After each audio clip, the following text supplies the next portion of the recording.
উঠো বেলাল মিনারাতে সময় বয়ে যায়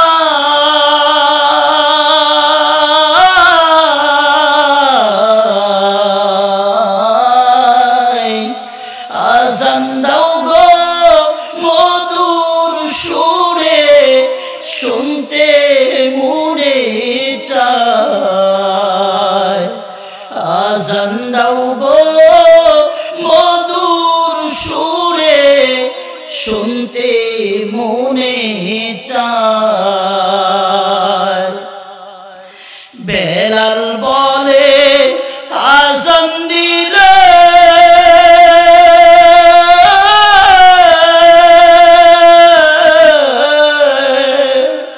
কলিজায় আবার আগুন জ্বলে। আল্লাহু আকবার। কেমন মায়া, কেমন ভালোবাসা, কেমন প্রেম ছিল নবীজির। এই যে বেলাল দেখতে ভালো না, চেহারা সুরত ভালো না, বংশের কোনো পরিচয় নাই, বেলালের মা নাই, বাবা নাই, এত কষ্ট করে ইসলামটাকে ধরে রেখেছে। উমাইয়াকে বলেছে জীবন যাবে তো ঈমান যাবে না। এই জন্য লাল খারবাগের মুসলমান বাবা হযরতে বেলাল যেভাবে ইসলামটাকে পেয়েছে, আমরা কিন্তু আজকে সেইভাবে ইসলামটারে পাই নাই। আলহামদুলিল্লাহ আলহামদুলিল্লাহি ওয়া কাফা ওয়া সালামুন আলা ইবাদিহিল্লাযীনা ইসতাফা।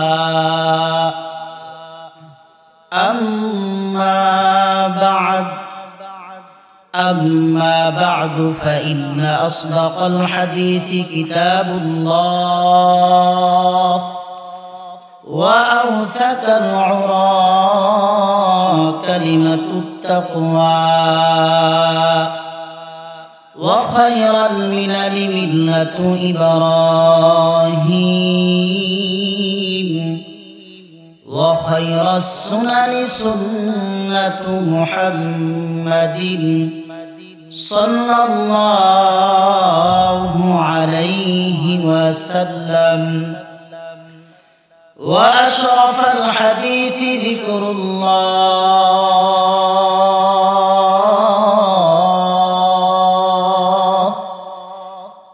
وأحسن القصص هذا القرآن. وقال تعالى في كلامه المجيد وفي فرقانه الحميد: أعوذ بالله من الشيطان الرجيم. بسم الله الرحمن الرحيم. لقد كان لكم في رسول الله أسوة حسنة. وقال صاحب القرآن صلى الله عليه وسلم: كان معي في الجنة. صدق الله العظيم. من يدوره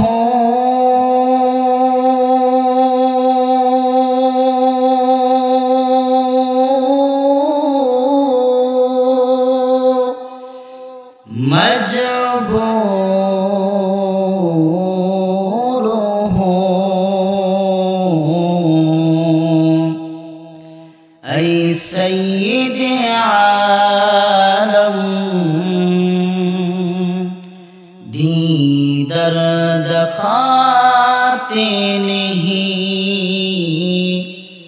आवाज सुना दूं बलगन उला बिकमालिही कशफत दुजा बिजमालिही हसरत जमीउ खिसालिही सल्लू अलैहि व आलिहि। अल्हम्दुलिल्लाह, আল্লাহ পাকের দরবারে অসংখ্য শুকর সুজুদ, যে মহান রব্বুল আলামিন আমাদেরকে দয়া করে মায়া করে মোহাব্বত করে ভালোবেসে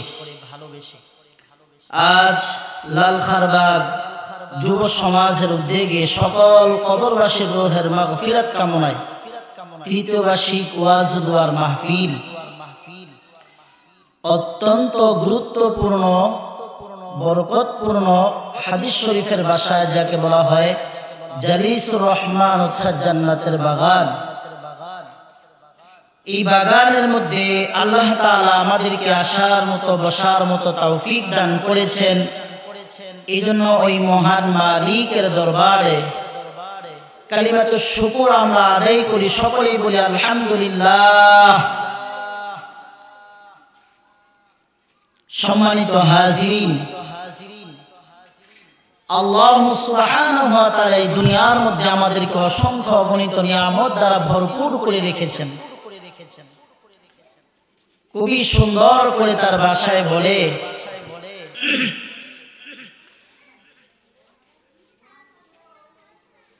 আচ্ছা মানুষ বলো দেখি রাত্র কেন কালো, সূর্যমণি কোথা থেকে পেল এত আলো।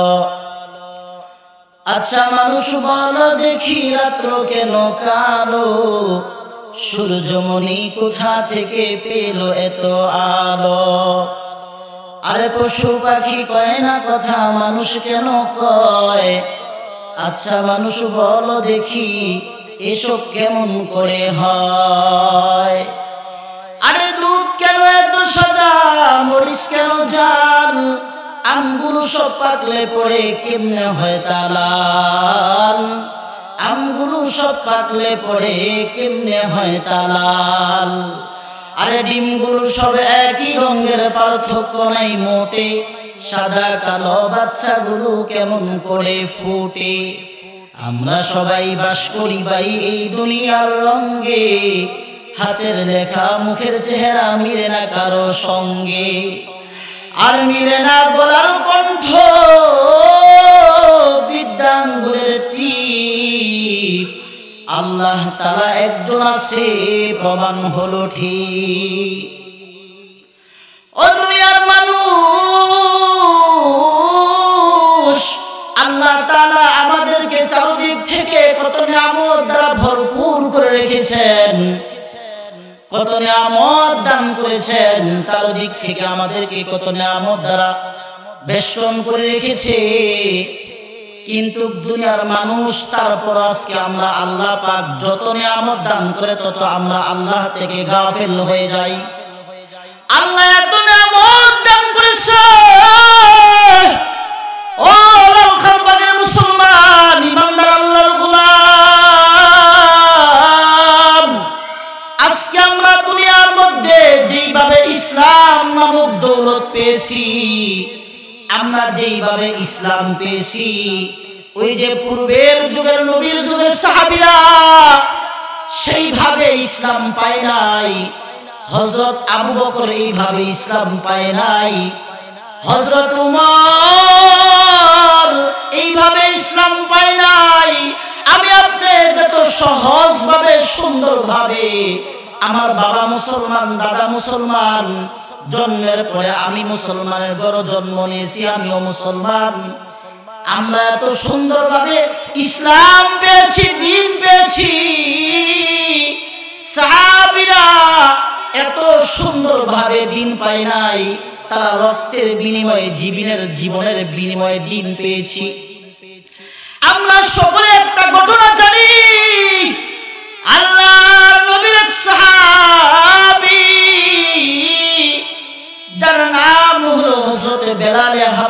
রাদিয়াল্লাহু তাআলা আনহু,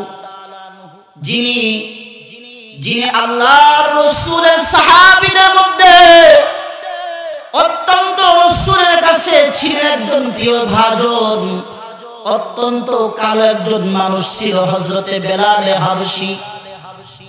আহা, এই বেলাল হাবশীর মা ছিল না, বাবা ছিল না, বাড়িঘর সব কিছু ছাড়িয়া যখন শুনলেন মানুষগুলো মুহাম্মদের কাছে যাইয়া কালিমা নামক ছায়া গ্রহণ করিয়া জিন্দেগিকে সুন্দর বানায়, এই যে বেলাল হাবশী একজন বেঈমান কাফের বাড়িতে ছিল, একজন কাফেরের কৃতদাস ছিল বেলাল।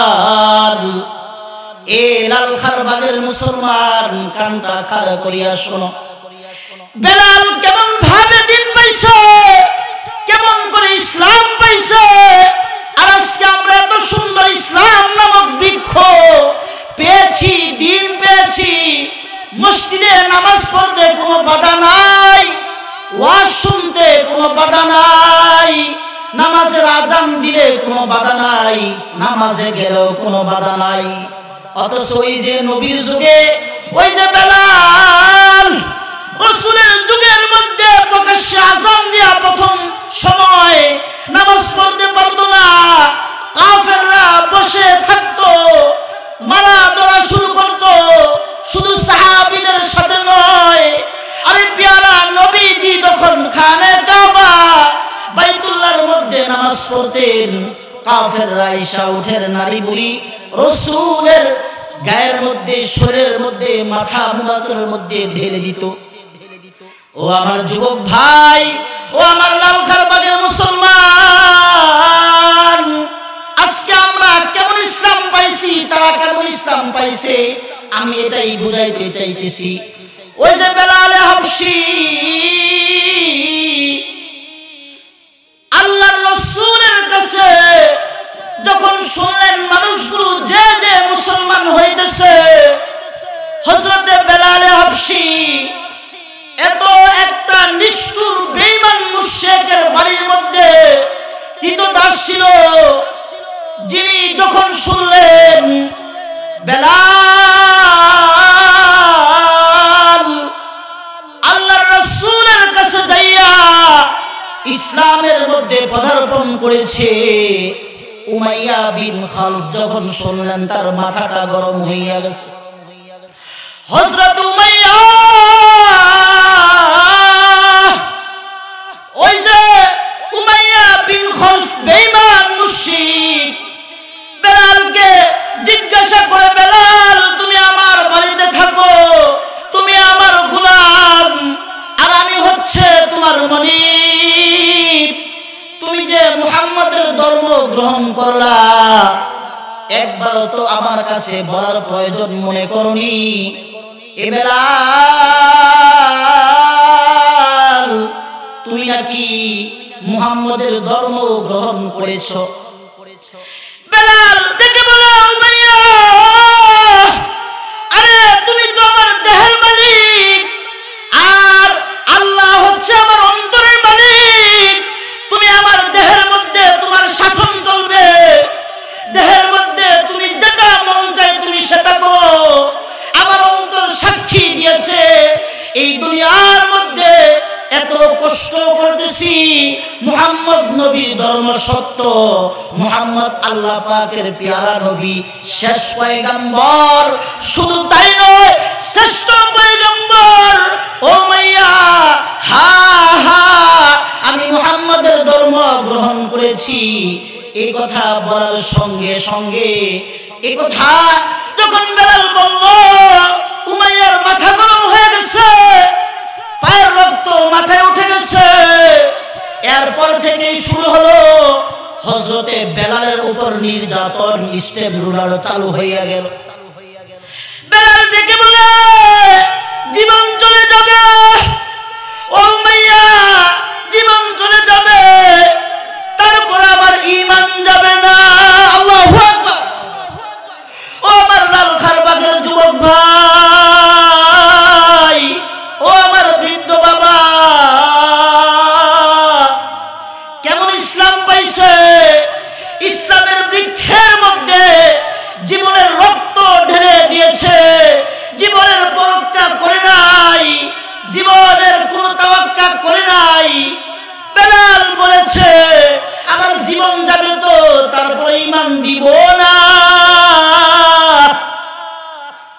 হযরতে বেলাল যখন থেকেই বেলালের ঈমানের কথা, ইসলামের কথা উমাইয়া শুনল, তারপর থেকেই উমাইয়া বিন খালফ মুশরিক বেলালকে এমন কষ্ট, এমন নির্যাতন, এমন যন্ত্রণা দিতে শুরু করলো। কিতাবের মধ্যে লেখে সারা রাত বেলালকে মারধর করত, মারতে মারতে মারতে মারতে কিছু লোক হয়রান হইয়া যাইতো, আবার অন্যজন মারত, এক এক করে পাল্টায়া পাল্টায়া পাল্টায়া পাল্টায়া পাল্টায়া বেলালকে প্রহার করত। মারতে মারতে বেলালের চাবুক মারার সঙ্গে সঙ্গে চামড়া উঠে যেত, রক্ত বের হয়ে যাইত।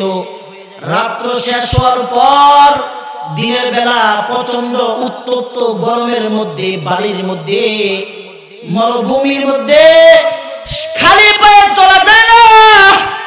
যারা ওই যে খানায়ে কাবা বাইতুল্লাহ জিয়ারতে গিয়েছেন, কেমন কষ্ট, কেমন যন্ত্রণা, কত গরম, উত্তপ্ত বাড়ির মধ্যে এই যে বেলালের শরীরের মধ্যে কিছু নাই, জামা নাই, কাপড় নাই, শুধু তাই নয়, চামড়া গুলো উঠে ফেলেছে, রক্ত ঝরঝরে পড়তেছে, আর সেই বেলালকে টানা হেসরা করতেছে। কেউ পায়ের মাইদে দইরা বেলালকে টানে, কেউ হাতের মাইদে দইরা বেলালকে টানে। আরে বেলাল ডেকে বলে, তোমরা আমাকে যত মন চায় মারো, তারপরও আমি ঈমান ছাড়বো না। বেলাল বলে, জবানদা আমি হাত হাত দেখি, আমার রবের নাম আমার নিতে ভালো লাগে। আরে যুবক ভাই, এ যুবতী বোন, আজকে দুনিয়ার মধ্যে নষ্ট প্রেম ভালোবাসার মধ্যে তোমরা কত মজা পাও, মিথ্যা সরসাতুরির ভালোবাসার মধ্যে কত মজা পাও। আর বেলাল সত্যি রবের ভালোবাসা, সত্য ভালোবাসার মধ্যে জীবন চলে যাবে, তাও প্রস্তুত, মিথ্যা নয়, সত্যি ভালোবাসা, রবের যে আশিকের মাশুকের খেলা। বেলাল জবানদা হাত হাত বইলা ডাকতেছে। বেলাল ডাকিয়া বলে, আরে আমি তো আমার আশিকের মাশুকের নাম নিতেছি, আমি আমার আল্লাহর নাম নেই। আহাদ আহাদ বলিয়া এইভাবে বেলালকে মারতে থাকতো। আর বেলালও জবান দ্বারা আহাদ আহাদ বলিয়া আল্লাহ পাকের নাম নিতে বড় মজা লাগতো। ঘটনাক্রমে একদিন আল্লাহর রাসূলের জলিলুল কদর সাহাবী সিদ্দিকে আকবর হযরতে আবু বকর রাস্তা দিয়া হাইটা যাইতেছে। এমন সময় দেখতেছে মানুষগুলা চারদিক দিয়া ঘিরা মরুভূমির মধ্যে বেলালকে মারতেছে, টানা হেঁচড়া করতেছে। উমাইয়া বিন খালফ মুশরিকের দলবল সঙ্গপঙ্গরা হযরতে আবু বকর দেখে সহ্য করতে পারলো না। আরে বেলাল রাসূলের কালিমা পড়ে মুসলমান হয়েছে, এভাবে বেলালকে কষ্ট দিতেছে। আবু বকর দেখা সহ্য করতে পারলো না। উমাইয়ারে দ্বিগুণ টাকা দিয়া, দিনার দিরহাম দিয়া খরিদ করিয়া নিল, আজাদ করে দিল।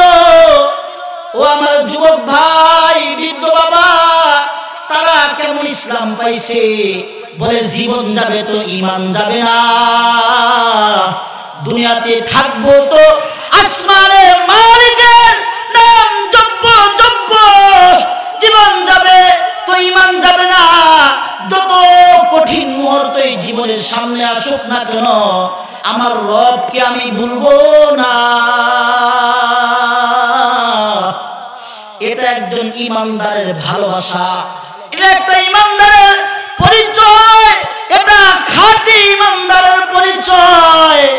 এ আমার লালখারবাগের মুসলমান যুবক ভাই, বৃদ্ধ বাবা, পর্দার অন্তরে আম্মা জানেরা গো, এই মিছে মায়ার মিছা ভালোবাসার মধ্যে পড়িয়া জীবনটারে নষ্ট করে দিতেছো। এই যুবক, দুনিয়ার সব মানুষের ভালোবাসা বৃথা হতে পারে, দুনিয়ার সব ভালোবাসা মিছা, দুনিয়ার মিছা ভালোবাসা হতে পারে। তুমি যদি মসজিদে যাইয়া 5 বেলা ওযু করিয়া সুন্দরভাবে নামাজ পড়ো, ভালোবাসার কানেকশন যদি রবের সঙ্গে লাগাইতে পারো রে যুবক, খোদার কসম করিয়া আজকে মাহফিল থেকে মুসাফির মানুষ বলিয়া যায়, যদি রবের সঙ্গে তাল্লুক আর ভালোবাসা লাগাইতে পারো, দুনিয়া একজনের পোষা গান্ডা ভালোবাসার কেমন মজা, এর থেকে কোটি কোটি কোটি কোটি গুণ মজা। দুঃখ কষ্ট গুলো নামাজ পড়িয়া দুটো হাত আসমানের দিকে উঠাইয়া আল্লাহর কাছে বলো, সুখ গুলো আল্লাহর কাছে বলো, দুঃখের কথাও বলো, অভাবের কথাও বলো, অনটনের কথাও বলো। আল্লাহর সঙ্গে প্রেম লাগাও, আল্লাহর সঙ্গে ভালোবাসা লাগাও, আল্লাহর সঙ্গে কানেকশন লাগাও রে যুবক। এই মিছে মায়ার মিছে দুনিয়ার কোনো দাম নাই, কোনো মূল্য নাই, একদিন আফসোস করবা। এর যুবক, কত যুবকের মৃত্যুর খবর শুনি। আজকে যুবক হইছ, নামাজ পড়ো না, বলে পরে নামাজ পড়বো। আরে কত যুবক তো ঘুমায় আর ঘুম থেকে উঠতে পারে না, রাস্তা দিয়া বাইক চালায়া অ্যাক্সিডেন্ট হয়ে মারা যায়। কত বৃদ্ধ বাবার ঘটনা শুনি, মারা যাইতেছে। কত মার ঘটনা শুনি, কত মা মহিলারা মারা যাইতেছে।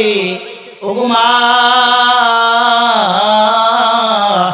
পর্দা করে দুনিয়ার জীবন যাপন করো, স্বামীর খেদমত করো, 5 ওয়াক্ত নামাজ পড়ো। আপনার জন্য আল্লাহর জান্নাত অপেক্ষা করতেছে, আর কিছু লাগবে না। যদি কোনো মা মহিলা, আল্লাহ রাসূল বলে কোন মহিলা যদি দুনিয়ার মধ্যে 4টা কাজ করে আল্লাহর কাছে আসতে পারে, 1 নাম্বার 5 ওয়াক্ত ফরজ নামাজ, 2 নাম্বার মাহে রমজান মাসের ফরজ রোজা, 3 নাম্বার হলো ফরজ পর্দা, আর 4 নাম্বার হলো স্বামীর খেদমত, স্বামীর মালের হেফাজত, স্বামীর আমানত। এই 4টা কাজ যদি কইরা কোন মা মহিলা আল্লাহর কবরে যাইতে পারে, আল্লাহ বলে আপনার জন্য আল্লাহর পক্ষ থেকে জান্নাত অপেক্ষা করতেছে। এই জন্য আমি আমার যুবক ভাই, বৃদ্ধ বাবা, পর্দার অন্তরা আম্মা জানদেরকে বলবো, মাগো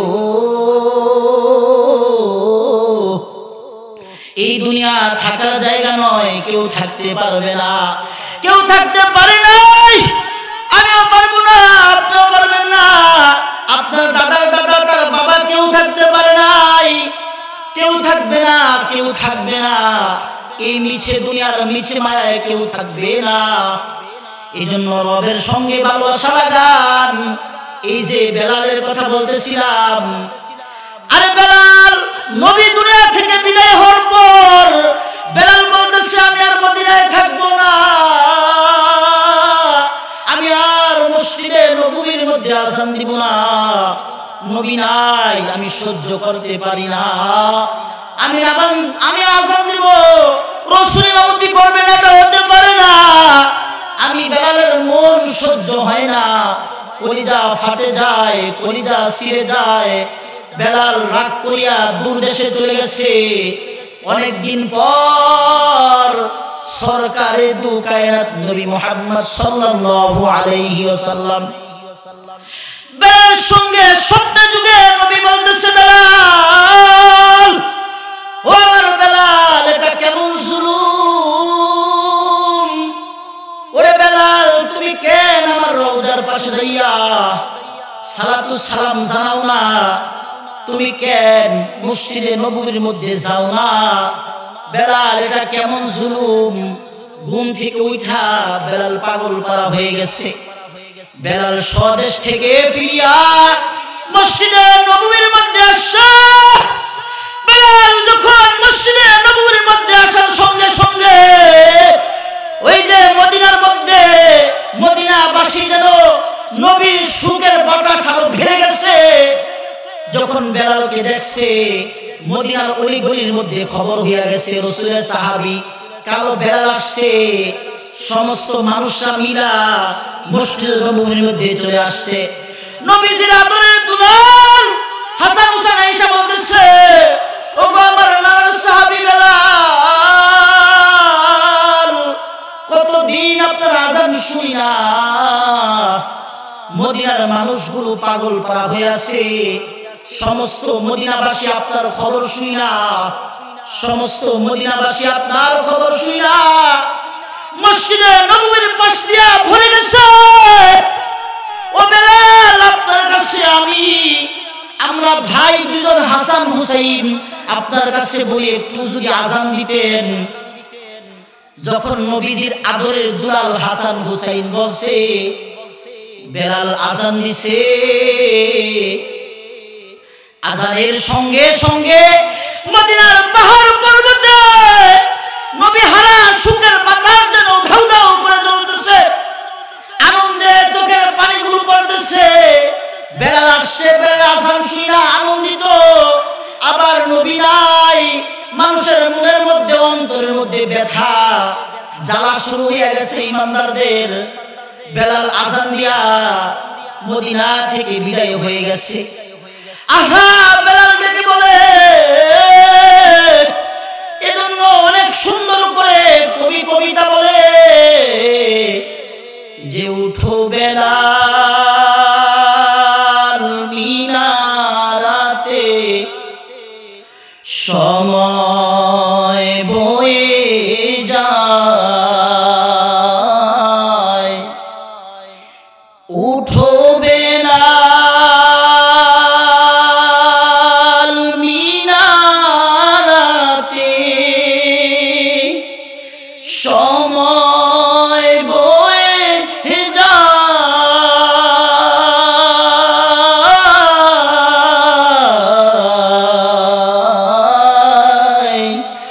আযান দাও গো মধুর সুরে, শুনতে মনে চায়, আযান দাও গো মধুর সুরে, শুনতে মনে চায়। বেলাল বলে, আযান দিলে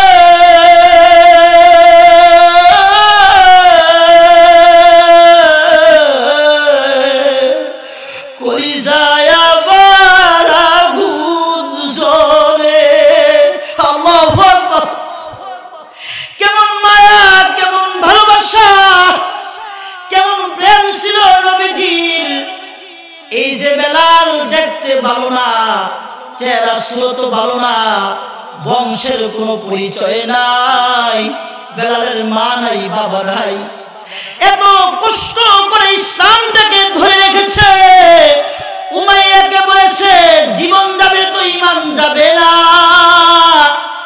এই জন্য লাল খারবাগের মুসলমান বাবা হযরতে বেলাল যেভাবে ইসলামটাকে পেয়েছে, আমরা কিন্তু আজকে সেইভাবে ইসলামটারে পাই নাই।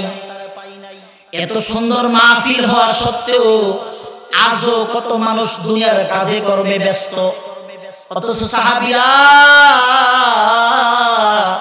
একটু নবীর জবান থেকে কোরআনের কথা শোনার জন্য, কোরআন শিখার জন্য পাগল পারা হইয়া যাইত। এত কষ্ট করে তারা ইসলামকে পাইছে। আরে লাল খারবাগের মুসলমান, আমরা তো নবীকে পাই নাই, আমরা তো আবু বকরকে পাই নাই। আজ থেকে কমপক্ষে 1500 বছর আগে নবী বিদায় হয়ে গেছে, সাহাবীরা বিদায় হয়ে গেছে, আমরা তো নবী পাই নাই। তারপরে নবী বলে, যারা আমাকে পাও নাই তবে সমস্যা নাই, এই 1500 বছর পরেও এই লাল খারবাগের মুসলমান যারা নবীর সুন্নতকে মানবে, নবীর সিরত উপরে চলবে, নবীর কথাগুলো মানবে, আলেমদের সঙ্গে উঠা বসা করবে, আলেমদেরকে মানবে, আলেমদের কথা শুনবে, সুন্নত মোতাবেক জীবন যাপন করবে। রাসূল বলে কানা মাই ফিল জান্নাহ, কানা মাই ফিল জান্নাহ।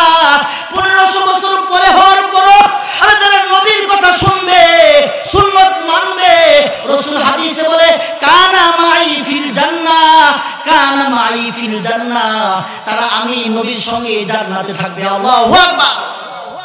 নবীজি আমাদেরকে দূর করে দেয় নাই, নবীজি আমাদেরকে পর করে দেয় নাই। 1500 বছর পরে হওয়ার পরও নবীজি বলছে কানা মাই ফিল জান্নাহ, কানা মাই ফিল জান্নাহ। যারা আমার সুন্নতের অনুসরণ অনুকরণ করবে, 1500 বছর পরে আসার পরও এই লালখারবাগের মুসলমান, যেই মা, যেই বোন, যেই যুবক ভাই, যেই বৃদ্ধ বাবা রাসূলের সুন্নতকে অনুসরণ অনুকরণ করবে, রাসূলের জীবনী তালাশ করবে, রাসূল যেভাবে জীবন যাপন করেছে সেইভাবে জীবন যাপন করবে, রাসূল বলে তারাই আমার সঙ্গে মৃত্যুর পরে জান্নাতে যাবে।